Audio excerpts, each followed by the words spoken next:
नमस्कार, मी राहुल कुलकर्णी. एखादा व्यक्ती तणावात असू शकतो, कारण पोलीस त्याची चौकशी करत आहेत आणि प्रकरण पण एवढं गंभीर आहे की त्याच्यामध्ये महिलांचं लैंगिक शोषण आहे.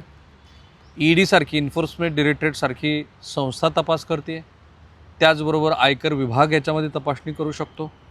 आणि असं प्रथमदर्शनी दिसतं आहे की समता पतसंस्थेच्या माध्यमातून आणि आणखीन काही पतसंस्थांच्या माध्यमातून खूप सारा पैसा हा वेगवेगळ्या अकाउंट्सच्या द्वारे इकडे तिकडे फिरवला गेला आहे. तुमच्या लक्षात आलं असेल की मी भोंदू अशोक खरातबद्दल बोलतो आहे. आणि आता जी दृश्य तुम्हाला ह्या अपघाताची दिसत आहेत, तर जो व्यक्ती ही गाडी चालवत होता ती काही ट्रस्ट आहे शिवालिका वगैरे, त्या ट्रस्टचा जे भोंदू खरातचे ट्रस्ट आहेत त्याचे ते उपाध्यक्ष आहे.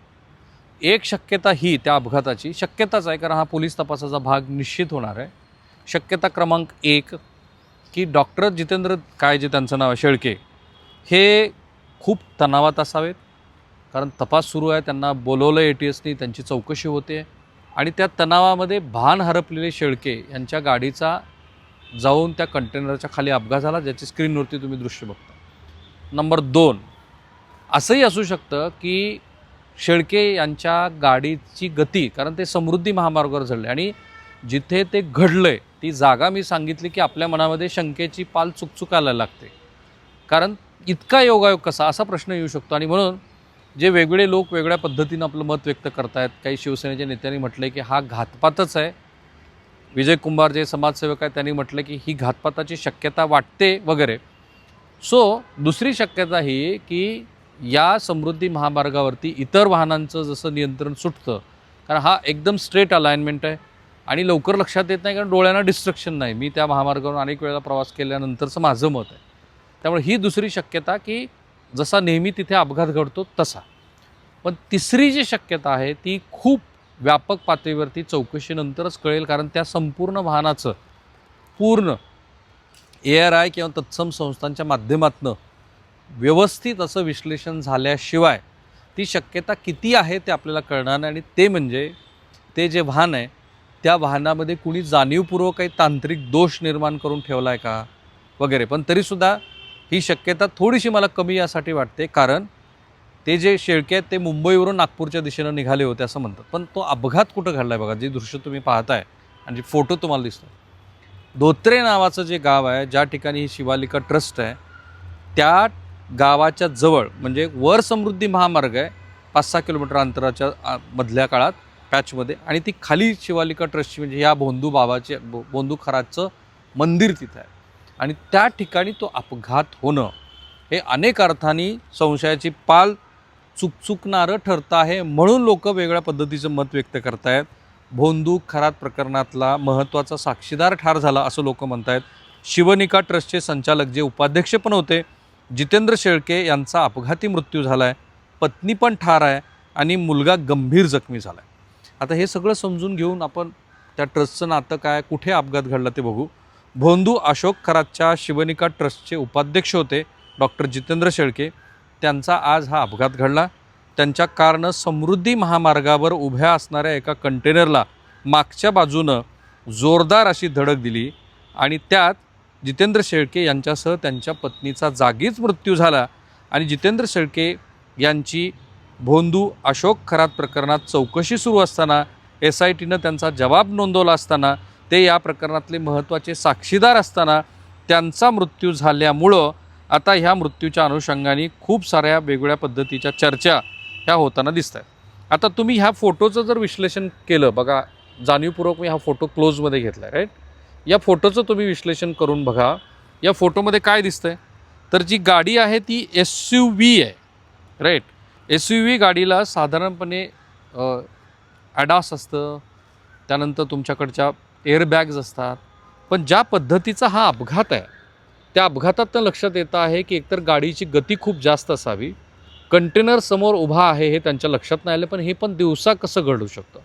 आणि म्हणून या अपघाताची व्याप्ती ही संशयाच्या भोवऱ्यात आलेली आहे, कारण गाडी जवळपास मागच्या सीटपर्यंत, पती पत्नी दोघं जाग्यावरच ठार झाले पण त्यांचा मुलगा गंभीर जखमी झाला. त्याचं मुख्य कारण असं की मागच्या सीटपर्यंत ती गाडी जी आहे ती अडकलेली आहे आणि ही गाडी बाहेर काढण्यासाठी तुमच्या लक्षात येत असेल तर हा जो मेकॅनिकल आहे, हा मेकॅनिकलसुद्धा कंटेनरच्या जवळपास मागच्या बाजूनं 1 ते 2 मीटर आतमध्ये गेलेला आहे.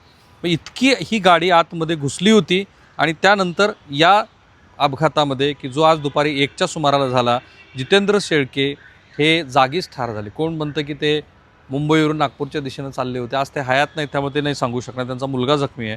ते आपल्या कुटुंबासह छत्रपती संभाजीनगरवरून शिर्डीच्या दिशेने निघाले होते असं म्हणतात. रस्त्यात समृद्धी महामार्गावर धोत्रे गावालगत त्यांच्या कारनं रस्त्याच्या कडेला उभ्या असणाऱ्या एका कंटेनरला मागच्या बाजूनं धडक दिली, हे तर स्पष्ट आहे.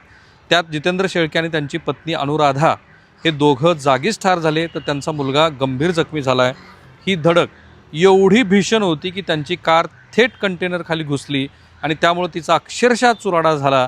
जखमी मुलाला लगतच्या रुग्णालयामध्ये उपचारासाठी नेलेलं आहे.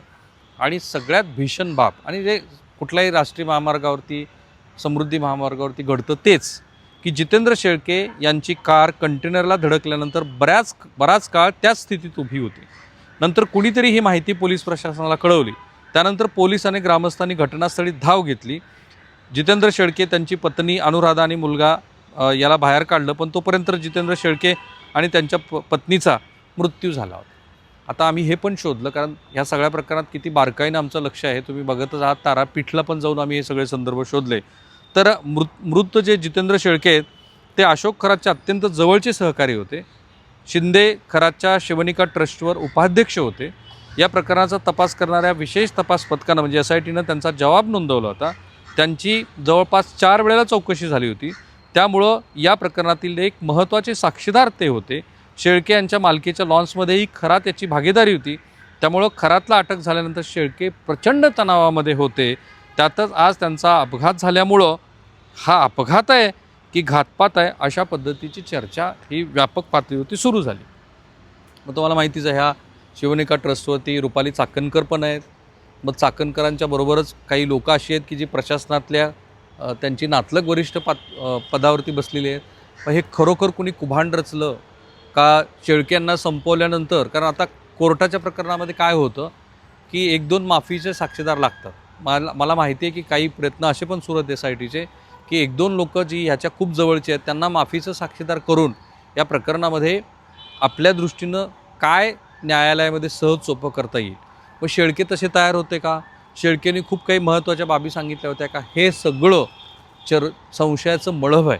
आणि ते मळभ आता इतक्या सहजासहजी दूर होणार नाही. कारण अनेकांनी ही शक्यता व्यक्त केली आहे की जसं जेफ्री एप्स्टीनचं झालं. कारण जेफ्री एप्स्टीनचा मृत्यू कसा झाला बघा, की त्याला एका अशा कोठडीत ठेवलं आहे की ज्या कोठडीमध्ये 24 तास कॅमेरे आहेत, राईट.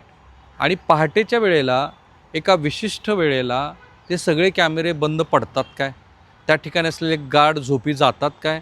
आणि मग कुणीतरी म्हणजे त्यांनी ज्या पद्धतीनं आत्महत्या केली तर तिथे एक टॉवेल सदृश्य वस्तू दिसली होती किंवा तिथे असलेलं कापड होतं ज्याने त्यांनी स्वतःचा गळफास घेतला.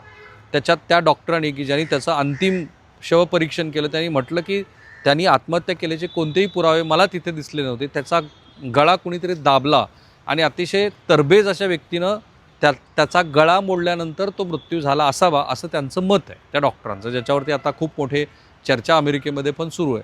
तसंच या शेळकेचं पण या खरातचं पण असं काहीतरी होईल आणि जेफ्री एप्स्टीनप्रमाणे हा मारला जाईल अशी शक्यता व्यक्त केली जाते. कारण इतक्या लोकांचे, जसं अंजली दमाने यांनी सांगितलं की 1700 ते 1800 अधिकाऱ्यांचे संबंध आहेत. 32,000 सेकंद रुपाली चाकणकर आणि खरात बोलले. तर हे काही नॉर्मल पद्धतीनं तर झालेलं नाही आहे खरातचं प्रकरण. आणि त्यामुळं संशयाला पुरेपूर वाव असताना हे सगळं प्रकरण याच पातळीवरती उभा असताना हा मृत्यू झाल्यामुळं हा थरली त्याची चौकशी करून त्याबद्दलचं तांत्रिक विश्लेषण ARI सारख्या टीमकडनं करून घेऊन जर ते रिपोर्ट्स महाराष्ट्राला 1 ते 2 दिवसामध्ये नाही सांगितले तर हे एक मोठं कव्हरअप आहे असा लोकांचा विश्वास वाटत राहील. आणि लक्षात घ्या की दिवंगत श्री अजित पवार यांच्या मृत्यूबद्दलचे सुद्धा कोणतेही तपशील महाराष्ट्र सरकारनं अद्याप अधिकृतपणे जाहीर केलेले नाही. थांबूया आपण.